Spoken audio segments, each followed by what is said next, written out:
എത്താൻ ഒരിക്കലും കഴിയില്ല എന്ന് മാധ്യമപ്രവർത്തകരോട് തന്നെ അദ്ദേഹം പറഞ്ഞിരുന്നു. അവസാനം അത് ശരിയായി എന്നുള്ളതാണ് പാർട്ടി സെക്രട്ടറി അടക്കമുള്ളവർ പറഞ്ഞത്. പാർട്ടി സെക്രട്ടറി ഈ ഒട്ടകപ്പക്ഷിയുടെ സമീപനം എടുക്കരുത്.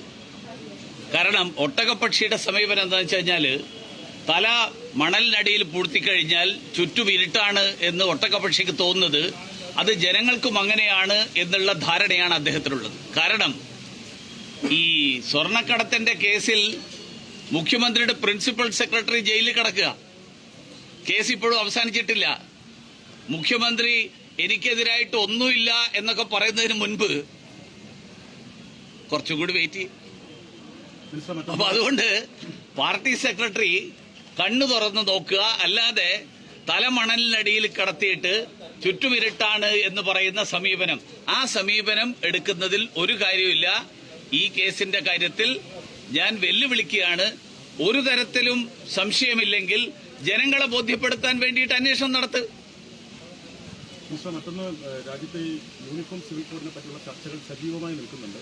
CPM അതിനെതിരെ വ്യാപകമായ പ്രചരണത്തിന് തീരുമാനിക്കുന്നു. കോൺഗ്രസ് ഐക്യപ്പെട്ടുകൊണ്ട് തന്നെ അതിനെതിരെ രംഗത്ത് വരുന്ന കാഴ്ചയുണ്ട്. കഴിഞ്ഞ ദിവസം മുഖ്യമന്ത്രി പിണറായി വിജയൻ ഇതുമായി ബന്ധപ്പെട്ട പ്രതികരണം വന്നിരുന്നു. തെരഞ്ഞെടുപ്പ് അജണ്ടയാണ്, രാജ്യത്തിന്റെ ബഹുസ്വരത തകർക്കാനുള്ള ശ്രമമാണിതെന്നാണ് മുഖ്യമന്ത്രിയുടെ പ്രതികരണം. തെരഞ്ഞെടുപ്പുമായിട്ട് ഇതിനെന്താ ബന്ധം എനിക്കറിയില്ല. കാരണം യൂണിഫോം സിവിൽ കോഡിന്റെ കാര്യത്തിൽ ഭരണഘടനയുടെ 44-ാം വകുപ്പ് അനുശാസിക്കുന്ന കാര്യമാണ്. ഇന്ത്യൻ ഭരണഘടന 1950 അംഗീകരിക്കപ്പെട്ടപ്പോൾ ഏത് തെരഞ്ഞെടുപ്പിനെ ലക്ഷ്യം വെച്ചാണ് ഈ കാര്യം അന്ന് ഭരണഘടനാ നിർമ്മാതാക്കൾ പറഞ്ഞത് എന്ന് എനിക്കറിയില്ല. ഭരണഘടനയുടെ അന്തസത്ത നിലനിർത്തിക്കൊണ്ട് പിന്നീടുള്ള നിരവധി കോടതികളുടെ വിധികളും ഈ കാര്യത്തിൽ വന്നു. ഈ കാര്യത്തിൽ മുസ്ലിം സമുദായം വസ്തുതകൾ മനസ്സിലാക്കാൻ ശ്രമിക്കണം. അതല്ലാതെ പ്രതിപക്ഷ പാർട്ടികൾ നടത്തുന്ന പ്രചരണത്തിൽ കുടുങ്ങിപ്പോവുകയല്ല വേണ്ടത്. കാരണം ഭരണഘടന അനുശാസിക്കുന്ന മതസ്വാതന്ത്ര്യം, 25-ാം വകുപ്പ് ഉറപ്പ് നൽകുന്ന മതസ്വാതന്ത്ര്യം തൊട്ട് 25, 26, 27, 28, 29, 30 വരെ ന്യൂനപക്ഷങ്ങൾക്ക് വിദ്യാഭ്യാസ സ്ഥാപനങ്ങൾ നടത്താൻ അവകാശം നൽകുന്ന 30-ാം വകുപ്പ് വരെയുള്ള ഒരു വകുപ്പുകൾക്കും ഈ യൂണിഫോം സിവിൽ കോഡ് കാരണം ഒരു പ്രശ്നവും ഉണ്ടാകില്ല എന്നുള്ളത് മുസ്ലിം സമുദായമെങ്കിലും തിരിച്ചറിയണം. ആരെങ്കിലും പറയുന്നത് കേട്ടിട്ട് ഇറങ്ങി എടുത്തു ചാടരുത് എന്നാണ് എനിക്ക് അവരോട് അഭ്യർത്ഥിക്കാൻ. യൂണിഫോം സിവിൽ കോഡ് ഈ ഘട്ടത്തിൽ അഭികാമ്യമല്ല എന്ന് 2018 ലോ കമ്മീഷൻ പറഞ്ഞിട്ടുണ്ട്. മറിച്ചൊരു അഭിപ്രായം എങ്ങനെയാണ് ഈ ഘട്ടത്തിൽ ഉയർന്നു വന്നത്? 1950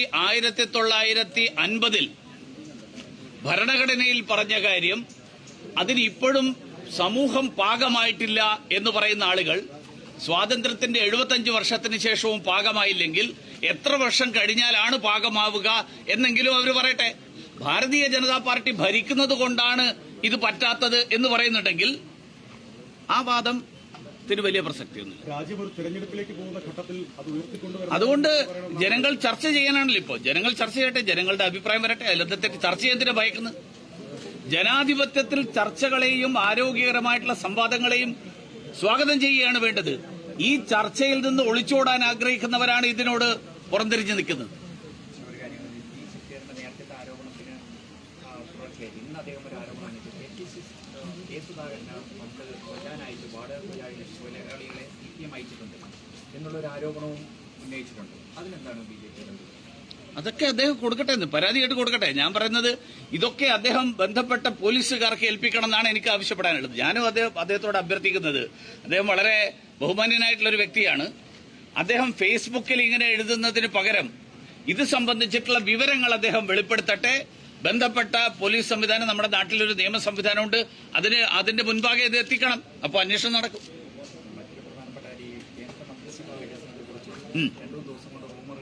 അതെ അതെ.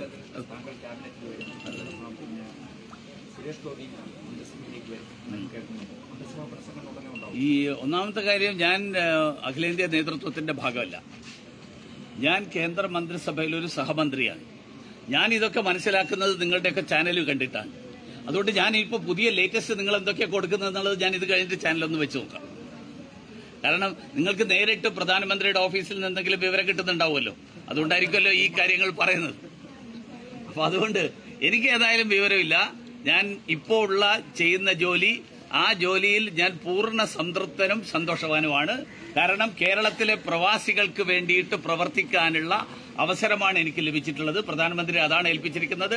ആ പ്രവർത്തനം തുടരുക എന്നുള്ളതാണ് എനിക്ക് ഏറ്റവും സന്തോഷം തരുന്ന കാര്യം. മിനിസ്റ്ററെ, 5 മാമ്പള്ളിയിൽ നിന്ന് 5 മത്സ്യത്തൊഴിലാളികൾ, കൊല്ലം പരവൂരിൽ നിന്ന് 2 പേർ, അങ്ങനെ 10 പേർ, 10 മത്സ്യത്തൊഴിലാളികൾ ഇറാന്റെ പിടിയിലുണ്ട്. ഇപ്പോൾ 13-14 ദിവസമാകും. അവരുടെ മോചനം ഉടനെ സാധ്യമാകും.